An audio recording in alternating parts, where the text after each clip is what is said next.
Oui, alors ça, c'était prévu dès le démarrage que ça se ferait par étapes. Concrètement, la taxe d'habitation devrait donc baisser d'un tiers par année jusqu'à disparaître d'ici 3 ans.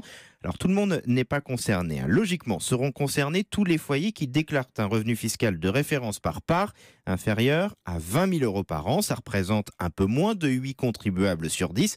Mais mine de rien, pour ces familles, c'est une sacrée économie.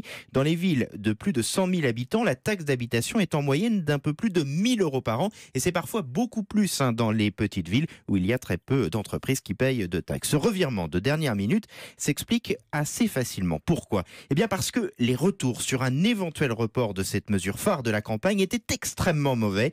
À l'Elysée, on a donc voulu envoyer un signal clair pour éviter tout simplement le retour de ce fameux ras-le-bol fiscal. Reste quand même à trouver maintenant de l'argent pour financer cette mesure. L'État s'est en effet engagé à compenser la perte de revenus pour les villes.